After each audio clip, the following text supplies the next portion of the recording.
Le programme de Terminal ES demande que les candidats au baccalauréat soient capables de calculer, lire et interpréter des évolutions en valeur et des évolutions en volume.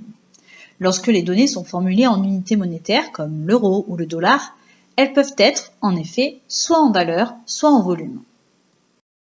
À la fin de cette vidéo et des activités associées, vous devrez être capable de différencier une évolution en valeur et une évolution en volume, calculer et lire une évolution en valeur, calculer et lire une donnée en volume, calculer et lire une évolution en volume. Revenons tout d'abord sur ce qu'est une évolution en valeur à travers un exemple simple. Imaginons l'exemple d'un boulanger et sa production de baguettes.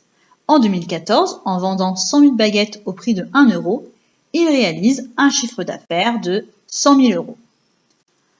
En 2015, il ne vend plus que 95 000 baguettes, mais a augmenté ses prix. Une baguette coûte désormais 1,1 euro.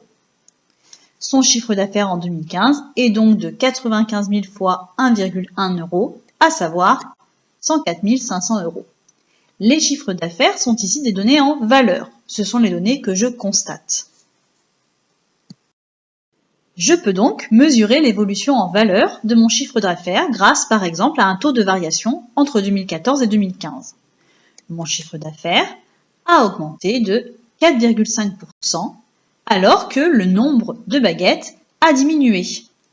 Le taux de variation en valeur paraît particulièrement positif pour notre boulanger. Et pourtant, je vois bien qu'il a vendu moins de baguettes en 2015 qu'en 2014. Comment expliquer cela? C'est l'augmentation des prix qui permet de le comprendre. Ici, les prix ont augmenté plus vite que ce que les quantités vendues ont diminué. Le chiffre d'affaires a donc augmenté. En économie, on est souvent tributaire de données formulées en unités monétaires pour pouvoir additionner des produits de nature diverse.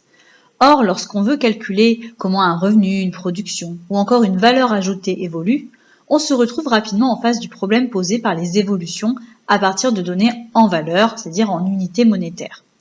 Celles-ci sont en effet la combinaison de l'évolution des quantités, mais aussi de l'évolution des prix, c'est-à-dire de l'inflation. Si je ne suis intéressée que par l'évolution des quantités, il me faudra alors calculer une évolution en volume. Comment procéder? Il faut chercher à éliminer l'effet prix. Pour cela, on va déflater les données. Cela nécessite tout d'abord de choisir une année et d'éliminer l'inflation qu'il y a eu depuis cette année-là. On va donc calculer des données fictives en faisant comme si le niveau des prix n'avait pas changé. Ici, nous allons donc choisir l'année 2014 et imaginer qu'en 2015, les prix n'ont pas bougé par rapport à ceux de 2014. Pour cela, on trouve l'indice des prix en 2015, base 100 en 2014, soit par le calcul, soit en se référant à la consigne. Dans notre exemple, les prix ont augmenté de 10% entre 2014 et 2015. L'indice est donc de 110, base 100, en 2014. Puis,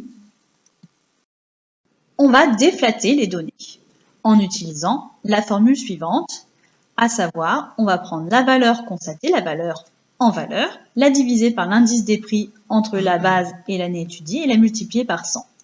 Ici, on va donc prendre la donnée en valeur de 2015, à savoir 104 500, la diviser par l'inflation, 110, et multiplier le tout par 100.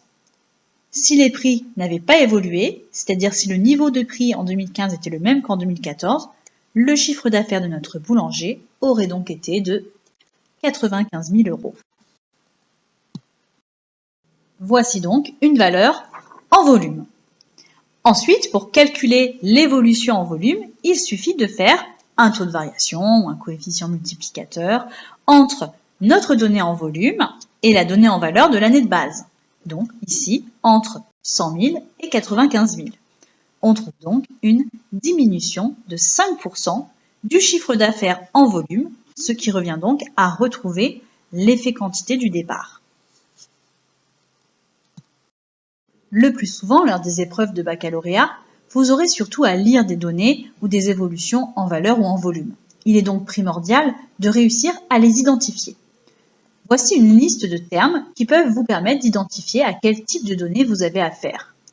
Lorsque les données utilisées sont celles qui sont constatées, celles qui ne sont pas déflatées, vous aurez dans le document les termes en valeur, en euros courants, ou simplement en euros sans autre précision.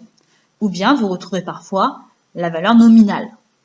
Si en revanche les données utilisées ont été déflatées, c'est-à-dire si elles prennent en compte l'effet de l'inflation et si on a retiré cet effet de l'inflation, vous trouverez dans le document le terme en volume, en euros constants, en euros de telle année, en euros de 2014 par exemple, ou au prix de l'année 2014 par exemple.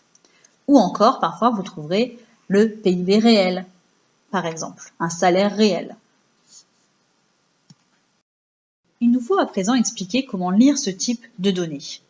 Pour les données en valeur, cela pose peu de problèmes. En effet, si je reprends l'exemple du boulanger, la donnée 104 500 est une donnée en valeur. C'est une donnée constatée. Je peux en faire une lecture très simple. En 2015, le boulanger a réalisé un chiffre d'affaires de 104 500 €.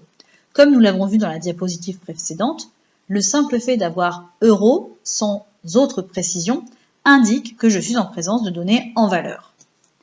Pour les évolutions en valeur, il en va de même. Si je prends le taux de variation entre 2014 et 2015, que nous avons déjà calculé, j'ai simplement à dire, entre 2014 et 2015, le chiffre d'affaires du boulanger a augmenté de 4,5%. En revanche, pour les données en volume, cela est un peu plus complexe. Si je reprends mon exemple, on s'aperçoit que sur la deuxième ligne, le chiffre d'affaires est en volume en euros de 2014. Ce chiffre 95 000 est donc bien une donnée en volume. Il faut cependant réussir, pour lire une donnée en volume, à préciser que ces données ont été déflatées. On peut donc dire, en 2015, le boulanger a réalisé un chiffre d'affaires de 95 000 € au prix de 2014 pour bien marquer qu'il s'agit de données en volume.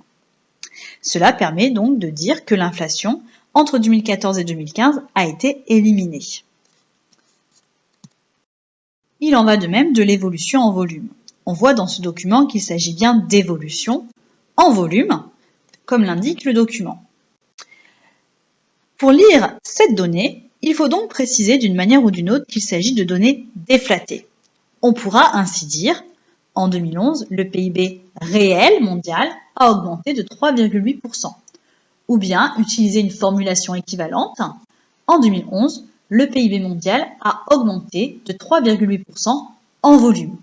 Vous voyez donc qu'il est primordial pour les données en volume et les évolutions en volume de bien réinvestir le vocabulaire que nous avons vu dans le tableau. Vous allez à présent passer aux activités associées. À vous de jouer!